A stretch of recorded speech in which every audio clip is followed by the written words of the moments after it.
हाय बच्चों, देखिए हम नया वीडियो बना रहे हैं। ये वीडियो आपको पसंद आए तो इसे लाइक और सब्सक्राइब अवश्य करें और लेटेस्ट वीडियो देखने के लिए बेल आइकन को दबाएं और कमेंट करके बताएं कि हमारी वीडियो आपको कैसे लग रहे हैं। ठीक है, उनमें क्या वो कर सकते हैं हम उसके बारे में आज हम आपको पढ़ा रहे हैं। आवेश का मात्रक, आवेश का मात्रक। आवेश का मात्रक क्या है? देखिए, आवेश का ऐसा पद्धति में मात्रक कूलाम होता है। आवेश का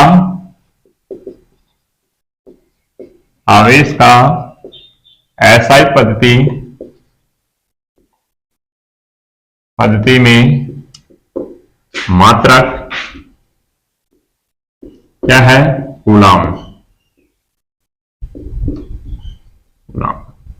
या हम कह सकते हैं कि एम्पियर इंटू सेकेंड। क्या कहते हैं?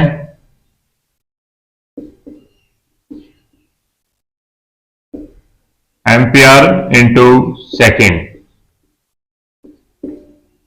एम्पियर इंटू सेकेंड होता है। आवेश का एसआई पद्धति या एमकेएस पद्धति में मात्रक कूलाम या एम्पियर इंटू सेकेंड होता है। ठीक है, इसका सीजीएस पद्धति में कूलाम का आवेश का सीजीएस पद्धति में मात्रक, सीजीएस पद्धति में मात्रक इलेक्ट्रोस्टैटिक यूनिट, स्थिर विद्युत की मात्रक, स्थिर विद्युत मात्रक, इलेक्ट्रोस्टैटिक यूनिट या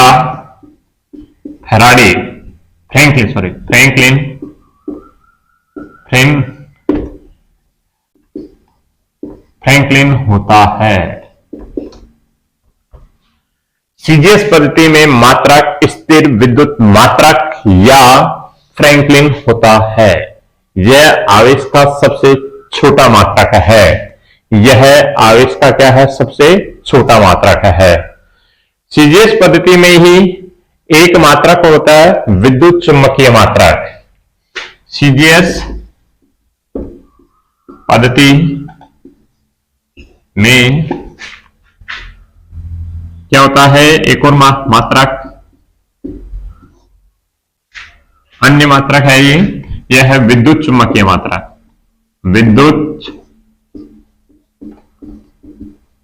चुंबकीय मात्रक, विद्युत चुंबकीय मात्रक होता है एफ कूलाम। क्या होता है? एफ कूलाम होता है। एफ कूलाम क्या होता है? F coulomb. ये भी विद्युत चुंबकीय मात्रक है।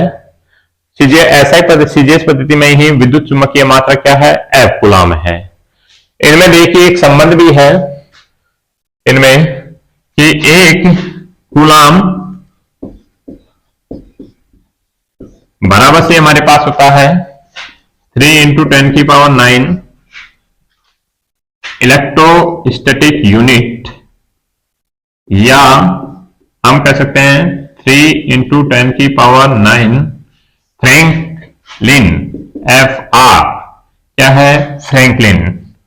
या हम कह सकते हैं 1/10 F कूलाम।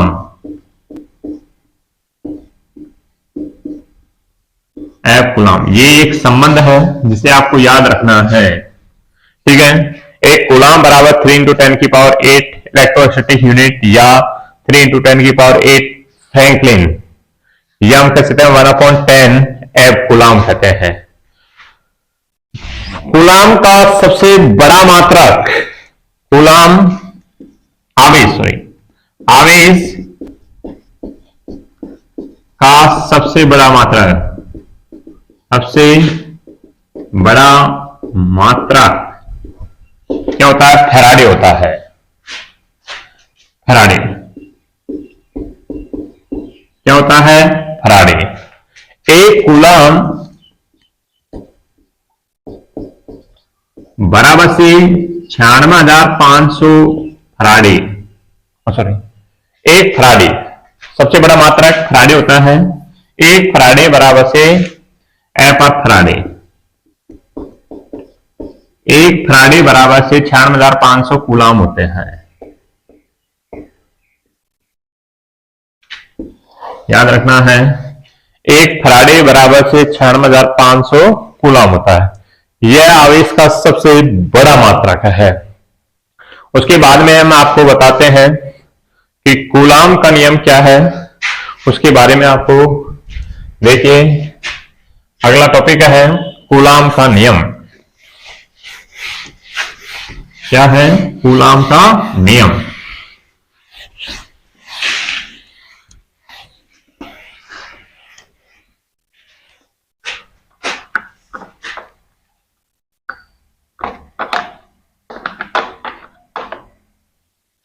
अगला है कूलम का नियम।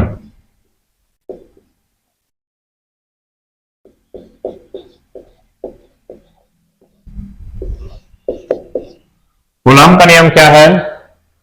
दो स्थिर बिंदु आवेशों के मध्य लगने वाला आकर्षण या प्रतिकर्षण का बल उन दोनों आवेशों के मध्य, उन दोनों आवेशों के परिणामों के गुणनफल के समानुपाती तथा उनकी मध्य की दूरी के वर्ग के क्या होता है? व्युत्क्रमानुपाती होता है। इसे हम क्या कहते हैं? कूलम का नियम। कूलम नामक के वैज्ञानिक ने देखा, दो स्थिर आवेश हैं। एक आवेश है Q1, दूसरा आवेश है क्या है? Q2। दोनों के मध्य की दूरी मान लीजिए कितनी है? R है। तब इन दोनों आवेशों के मध्य लगने वाला आकर्षण या प्रतिकर्षण का बल इन दोनों आवेशों के परिणामों के गुणनफल के समानुपाती होता है। अर्थात परिणाम क्या है? F समानुपाती होता है उनके परिणाम, आवेशों के परिणाम, Q1 का परिणाम और Q2 का परिणाम के गुणनफल के क्या होता है? समानुपाती।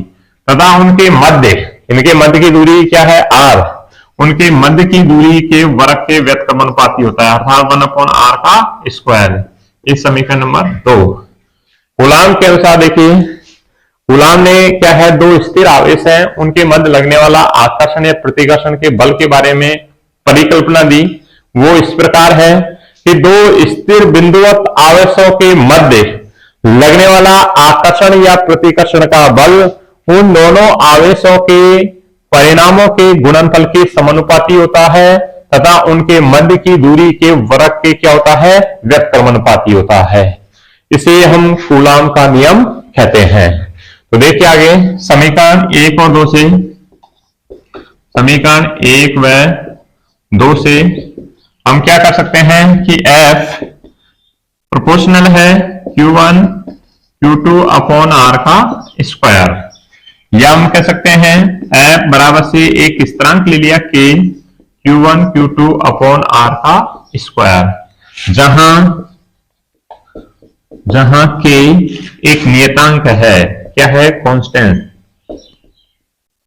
क्या है? कांस्टेंट है। K का मान होता है, वो होता है 9 इंटू 10 की पावर 9 और newton metre square upon coulomb का स्क्वायर होता है। K का मान है ये, ठीक है। ये क्या है? कांस्टेंट राशि है और ये बल लग रहा है। उसके बाद में देखिए हमारे पास K का एक और मान होता है। K बराबर से हम लिख सकते हैं 1/4 पाई एप्सिलॉन नॉट, जहां एप्सिलॉन नॉट निर्वात की विद्युतशीलता है। निर्वात की क्या है? विद्युतशीलता। जहां एप्सिलॉन नॉट निर्वात की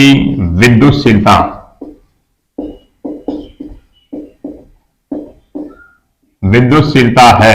निर्वात की क्या है? विद्युतशीलता। एप्सिलॉन नॉट क्या है? एप्सिलॉन नॉट का मान होता है, वो होता है 8.85 इंटू 10 की पावर माइनस 12 कूलम का square upon newton dot metre का स्क्वायर। ये एप्सिलॉन नॉट का मान होता है। ठीक है, तो इसमें ये मान लीजिए समीकरण नंबर 3 है। समीकरण 3 में एप्सिलॉन नॉट का मान के का मान रखने पर put the value in the equation, put the value in equation third, then हमारे पास क्या आता है उस कंडीशन में कि F जो लगने वाला फोर्स है वो हमारे पास रहेगा, K का मान रखा है 1/4πε0 Q1 Q2 अपॉन R का स्क्वायर। ये हमारे पास दो आवेश निर्वाहक में स्थित है, तब उनके मध्य लगने वाले बल को व्यक्त करता है।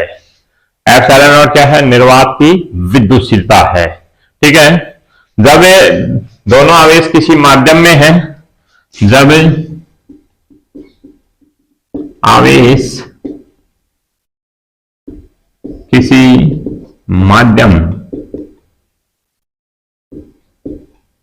में स्थित है, तब हमारे पास देखिए ये समीकरण नंबर 4 दे देते हैं इसको माध्यम के लिए। तो एफ एम मीडियम के लिए लगने वाला फोर्स 1/4πε। एप्सिलॉन नॉट की जगह एप्सिलॉन क्या है? माध्यम की विद्युतशीलता है। ठीक है, Q1 Q2 अपॉन R का स्क्वायर, जहां एप्सिलॉन माध्यम की विद्युतशीलता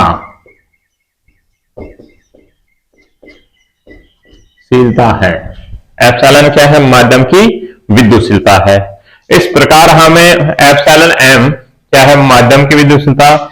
ये समीकरण नंबर 5 है। कितनी है? समीकरण नंबर 5। बाद में देखिए इसको आगे, ठीक है, देखिए वापस एक बार वापस समझ लो। कूलम का नियम क्या है? दो स्थिर बिंदु आवेशों के मध्य लगने वाला आकर्षण या प्रतिकर्षण का बल उन दोनों आवेशों के परिणामों के गुणनफल के समानुपाती होता है तथा उनके मध्य की दूरी के वर्ग के क्या होता है? व्युत्क्रमानुपाती होता है। ठीक है, तो हमारे पास F समानुपाती है Q1 Q2 और इनवर्स प्रोपोर्शनल है R का स्क्वायर। समीकरण 1 और 2 से हम कह सकते हैं F समानुपाती है Q1 Q2 अपॉन R का स्क्वायर। F बराबर से K Q1 Q2 upon R का स्क्वायर। K क्या है? एक नियतांक है। K का मान होता है 9 इंटू 10 की पावर 9। K बराबर 1/4πε0 भी होता है। एप्सिलॉन नॉट यहाँ पर निर्वात की विद्युतशीलता है। एप्सिलॉन नॉट का मान होता है 8.85 इंटू 10 की पावर माइनस 12 कूलम का square upon newton dot metre का स्क्वायर।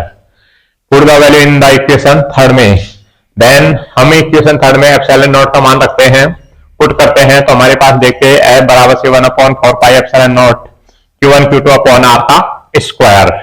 जब आवेश किसी माध्यम में स्थित है, कोई मीडियम में स्थित है आवेश चार्ज, तब लगने वाला फोर्स होगा F m 1/4πε Q1 Q2 upon R का स्क्वायर है। एप्सिलॉन क्या है? मीडियम की विद्युतशीलता है। ठीक है, उसके बाद में आगे देखिए,